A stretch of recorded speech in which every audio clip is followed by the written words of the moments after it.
Hey, what's up, guys? Welcome back. Thank you for tuning in to Fantasy First here on the High Stakes Sports Debates channel. We really appreciate it. Hope everyone's having a good day. Today, we finally finish up our rankings. I know it's a long, tedious process, but it's something we as fantasy analyzers must go through. Today, we're going to rank tight ends. So, get ready. Lock yourself in. I'm pretty sure you guys already know the first two on my list. But we are going to kick things off here with our tight end rankings by ranking Rob Gronkowski number 1 overall. Basically, when you look at Gronk, he's an athletic freak of nature. What he does at 6'6", getting down the field, being that reliable target for Tom Brady. His route running ability at his size is unquestioned. It's uncanny. Nobody should be able to do that. Now, let's talk about the cons of drafting Rob Gronkowski. All right, we're still in the midst of the Brady suspension, so we're figuring out what we're going to do there. Brady looks to be suspended at most 4 games, so until we know, you have to go by that suspension. I do think it'll be reduced, but you'll have Jimmy Garoppolo getting the football to Rob Gronkowski the first couple weeks. Now, a lot of people are scared about that, but I believe that Bill Belichick will find a way to get targets to his stud. The rock of his offense, it all runs through Gronk. And I expect another 1,000+ 10 touchdowns out of Rob Gronkowski this year. Now, the downside is you're not going to get him at 3rd round value, 4th round value like a lot of people did last year coming off the ACL. But if I'm at the end of the first, I'll take a chance on a guy like Gronk because he's essentially putting a wide receiver 1 in your tight end slot. So I love that. I'm locking in Gronk here. I feel like that's safe. But you know what you're getting out of him. He's a stud in this league. The players put him in the top 10 for a reason, even though I thought he should have been. I thought they should have swapped DeMarco and Gronkowski, but we'll be doing a podcast about that later on this week. Number 2, I've got Jimmy Graham. He's not getting the type of yardage that he got in New Orleans, but the touchdowns are going to be there. If you buy OTA talk, they're talking about this guy being, quote, unstoppable.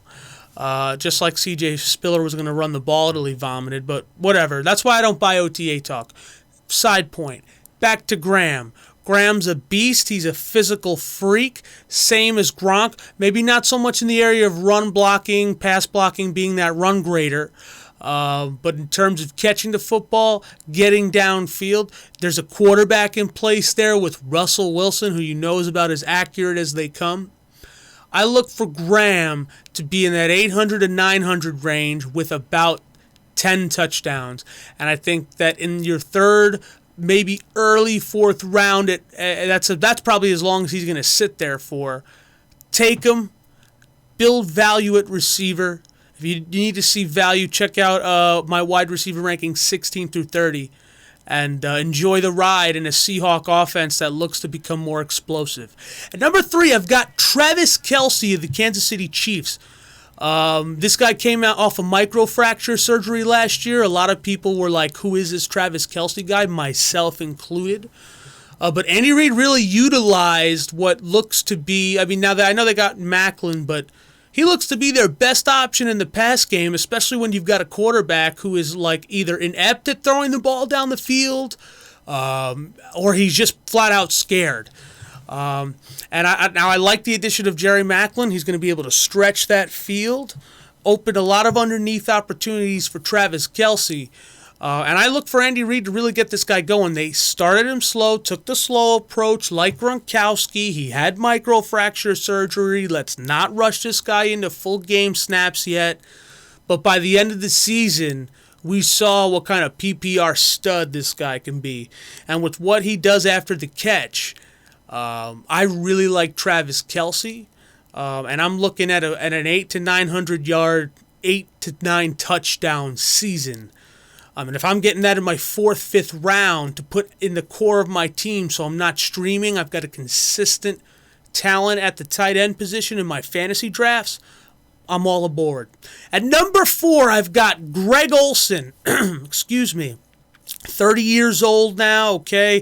For those of you out there who are infatuated by age, This guy has pretty much become Cam Newton's security blanket. We know that now. Kelvin Benjamin came in, still got the target, still had over 1,000 yards. You're going to bring in Devin Funchess now. He'll play opposite of Kelvin Benjamin, so you've got another red zone target there. But I like Olsen's talent. Cam Newton trusts him, okay? And let's face it, we love these NFC South schedules this year. It's kind of been one of the unsung themes of this video cast lately. So there's not much. There's a lot to love about Greg Olsen. He's got a good quarterback, good schedule. If I'm picking for safety here, and I want a reliable tight end that's maybe not elite, but a solid talent that can be a contributing force on my roster on a week-to-week basis, I'm locking in Greg Olsen at 4. At number 5, this was where things got a little bit interesting for me, but I decided to put the safe Martellus Bennett here.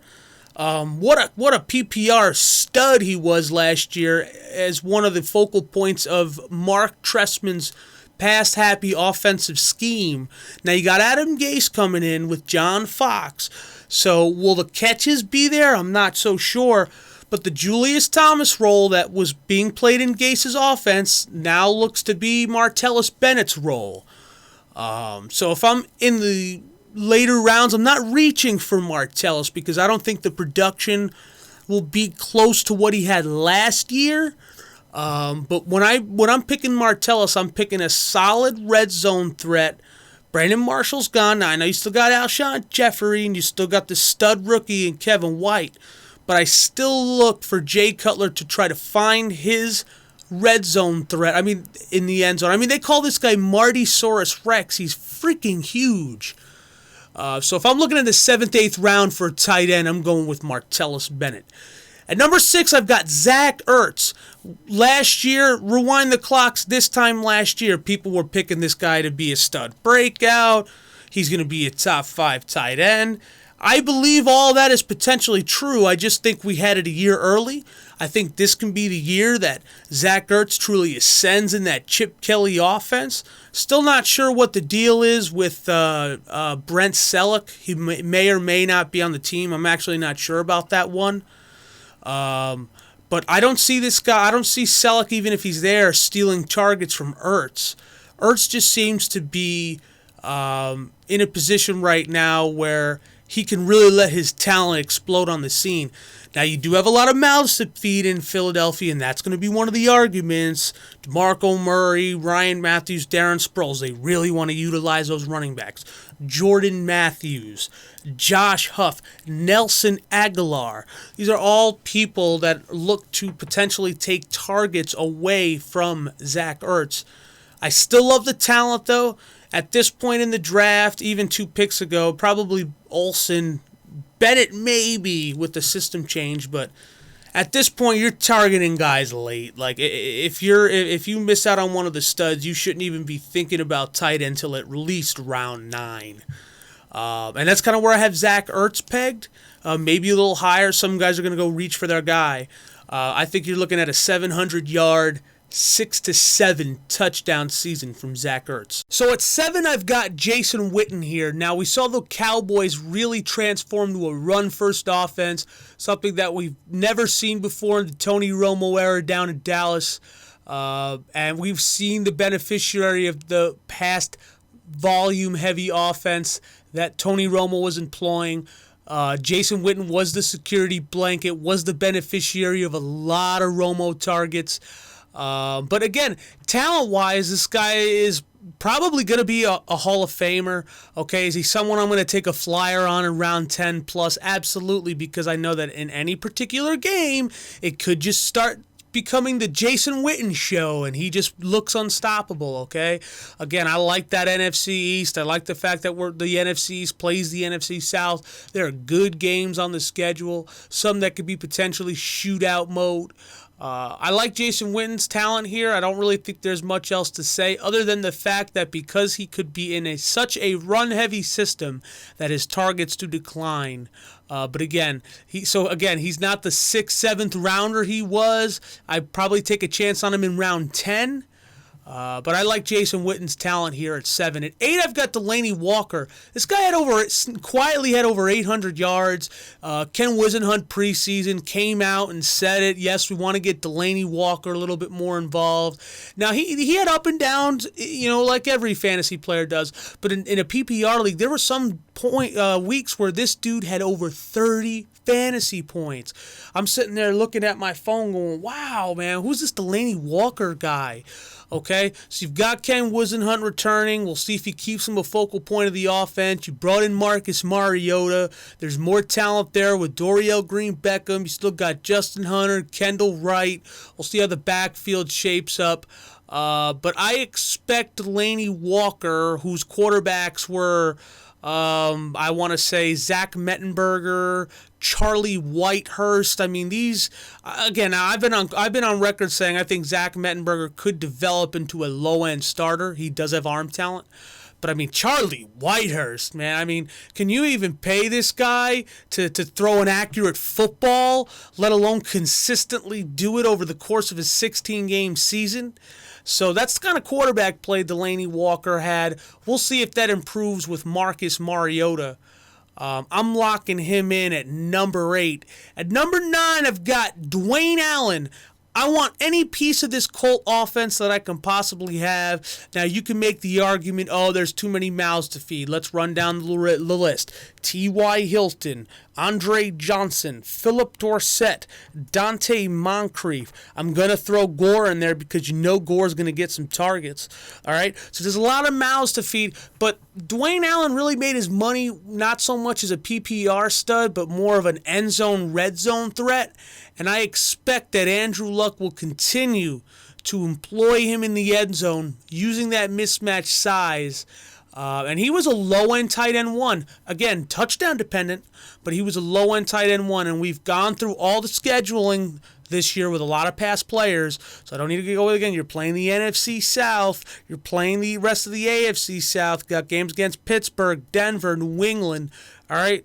There's going to be plenty of touchdown opportunities, and if you think that Andrew Luck is even going to approach 40 touchdowns, potentially even more, Dwayne Allen's a stock that I want to buy in late, but it's a stock that I want to purchase. So I'm locking Dwayne Allen here at 9. At 10, I've got Julius Thomas. He's not going to put up back-to-back double-digit touchdown seasons. It hurts when you lose a guy like Manning who's consistently accurate, can get you the ball, read defenses, blah, blah, blah. We know this spiel with Manning, okay? But Julius Thomas is still a talent. Now, he's struggled to stay healthy. I don't believe he's played 16 games back-to-back seasons. That ankle does seem to be a little bit of a nagging thing here.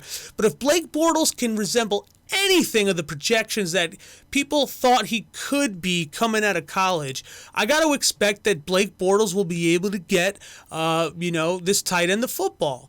Okay, he's a good talent. He'll be looked at in the red zone. You still got Allen Robinson though, another big freak out there on the outside. But that number 2 wide receiver is still unproven, and I think that Julius Thomas could be Blake Bortles' second option in the passing game. I don't think that that's outrageous to insinuate.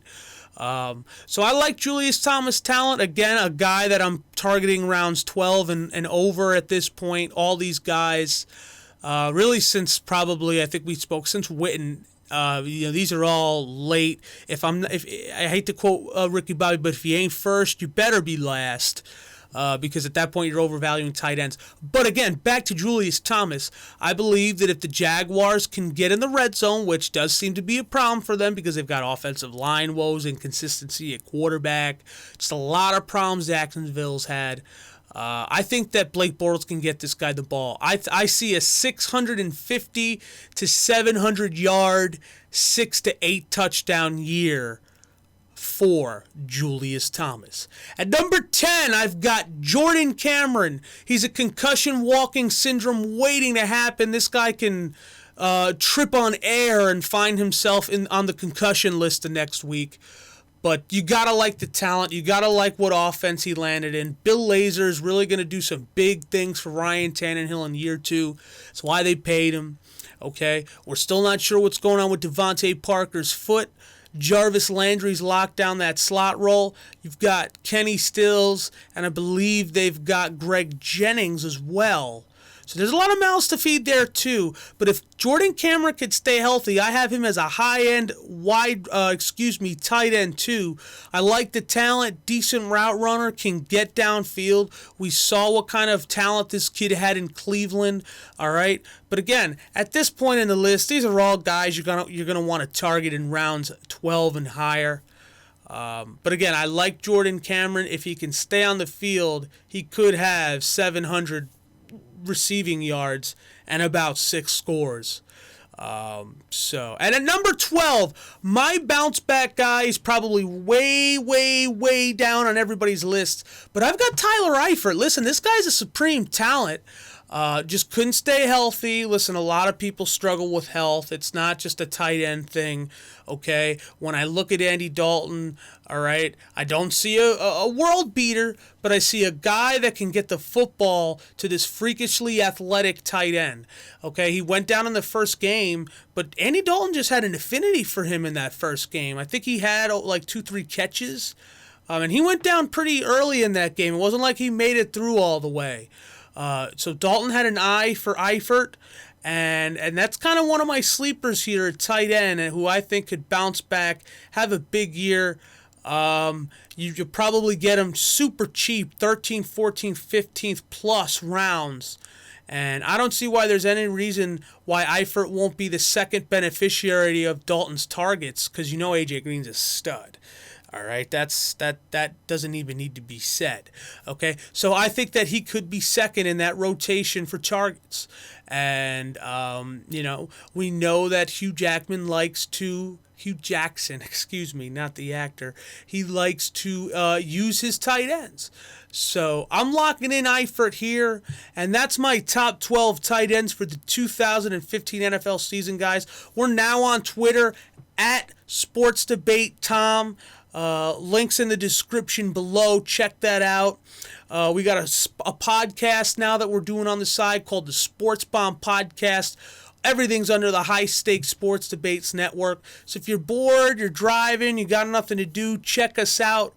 Leave a comment, follow us on Twitter, like the video, subscribe. And now that we're finally done with these boring rankings, because I find them boring too. In fact, I'm surprised that people have sat through these videos. The next video is going to be sleepers, busts, and cuffs.